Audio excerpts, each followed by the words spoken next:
Tom O'Neill, also of cv.co.nz, but today talking to him in his capacity as chairman of the board of MWB, Mission Without Borders New Zealand. Tom, kia ora, welcome back. Did you get me something nice at duty free or? Yeah, bunch of Albanian chocolates That's coming your way. absolutely fantastic. Now, wanting to talk about, jokes aside, the important work of Mission Without Borders and Albania. I'm not confident I could find Albania on a map. Maybe it's good news that it's not hitting the headlines as much as some parts of Eastern Europe. But talk to us about the country of Albania. You just back from there. What sort of place is it, Tom?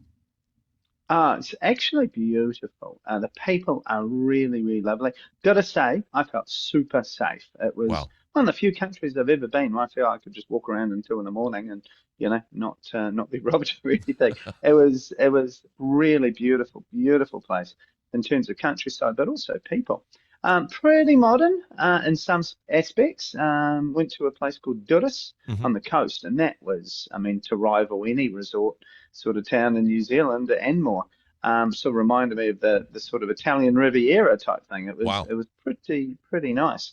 But then you drive, 10 minutes and, you're in some pretty hardcore sort of places. So very much that kind of first world, third world space. Yeah. Now, hey, great place to have a conference by the sounds of things, and part of the International Board of Mission Without Borders as well. So some governance and accountability and some planning in that Yeah. space.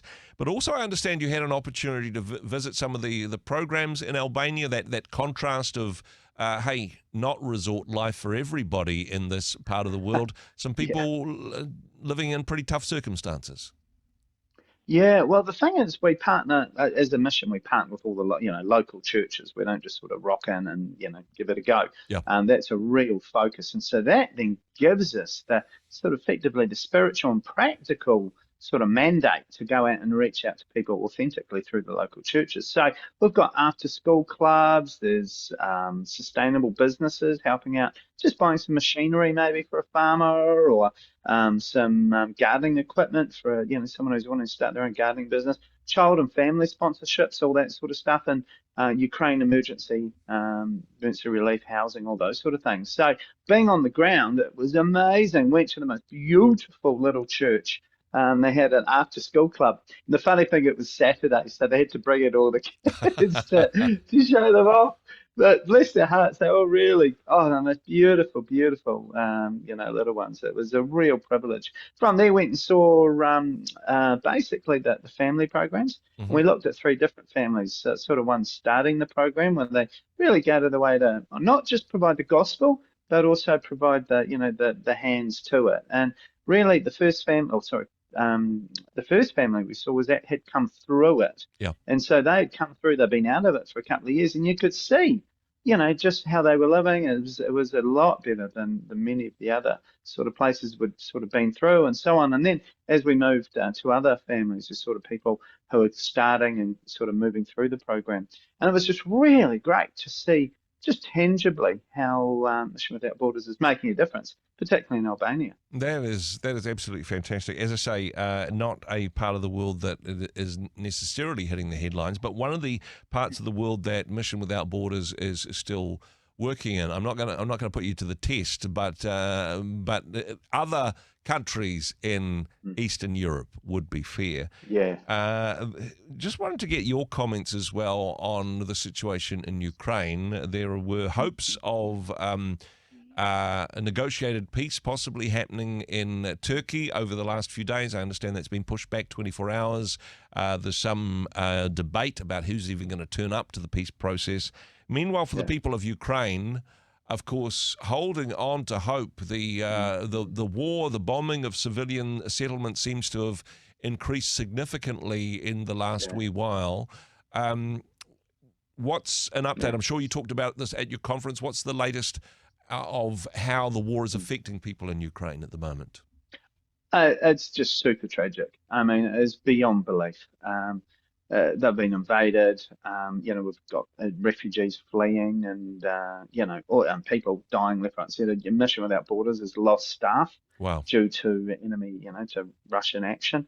It's just horrific. It really is horrific, and yeah, I'm not going to go on and on about it in terms of the peace process or potential peace process. But one thing we're really focused on is providing that support, really hands on, Yeah. but also we're ready. We've got a program ready to set up, ready to go as soon as peace is announced, to really just come on in strong to really rebuild Ukraine from both a practical but also spiritual perspective. Okay. Just get in there with the good news, but also get in there with the good things, Yeah. Yeah. blanket, food, emergency housing, all those sort of things. So we're ready to do that. We're about to, as soon as peace is announced, in we go. We were quite optimistic that when I was at the conference that things should be moving soon.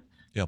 But just when you think that, then suddenly, it all gets pushed back. Yeah. So Yeah. but I mean, we're in there working hard now, but we've really got the goal to just get stuck in and get a lot of great things done in terms of rebuilding the area, building the country, building the people. Yeah, that is fantastic to hear, because I know you've got teams in particular in the western parts of the country that are providing support for people a long way from the front lines, but still the missiles, the drones come and targeting civilian and infrastructure targets. But for the eastern areas of Ukraine, which are very near the front lines in some cases, there are still people living in communities and villages, some people in some very desperate situations. Yeah, well, absolutely. I mean, we've had workers, in the effectively Russian area prior to the Russians moving in. Obviously, we had to pull our people out, but there's still churches there with support. There's still things that we're still active in. But again, with Russian army presence, it's very difficult to send people across. So we're just praying for a real turnaround in this situation, and just really praying that there'd just be some really great outcome through this in the next, hopefully, few days, if not a few weeks. Now, I really love the optimism, that combination of faith, love, and hope. Actually, yes, the love for the people of Ukraine, the faith, the praying for peace to come, but also not waiting for the peace process to conclude before you get ready to bring the aid in, that you have that hope, that optimism. You are ready to go as soon as peace is announced to bring your crews, to bring the practical support to people who are literally on the firing line at the moment. Now, for people listening into this at the moment, Tom, I just wanted to, how can we be involved here in New Zealand, whether it be in Albania, in the after schools program, or perhaps on the front lines of Ukraine and many different other parts of Eastern Europe that you guys are working in? How can we be involved here in New Zealand, and perhaps in those three areas of faith, hope, and love? How can we show those three things to the people of Eastern Europe through Mission Without Borders? Yeah, I mean, thank you, mate. I mean, I would encourage everyone to visit missionwithoutborders.org.nz. That's basically got the whole overview of what we do, how you can support, how you can be involved. I think for me, the key thing is that we partner with local churches. We're not just a bunch of people that rock up, hand out Bibles and leave, or rock up, hand out food and leave. We're embedded. We've been going for 60 odd years now, in Albania, Bosnia and Herzegovina, Bulgaria, Moldova, Romania, and Ukraine. So we've been, there for ages, just really developing relationships. People are becoming Christians. It's amazing. It's just awesome. It is really awesome. So there's family sponsorships, after school programs, child sponsorships, Ukraine support, helping out with sustainable businesses, whole bunch of awesome solutions that people of New Zealand can put their hand up for to really, really help spread the gospel, most importantly, and but also be hands in hope for these beautiful people that are on the other side of the world. These people are literally. I mean, it took me 30 hours to get back yesterday. So literally, we are the other side of the world, and to know that we've got Kiwis putting their hands up to help people they'll never meet, but needing the good news and needing the good support. That's just the best thing. That's super good. And as we pray for peace in that part of the world, to be Please. informed as we pray for the people on the ground working with Mission Without Borders, and also prayerfully consider giving practical support, regular giving, or supporting some of these programs. Of course, mwb.org.nz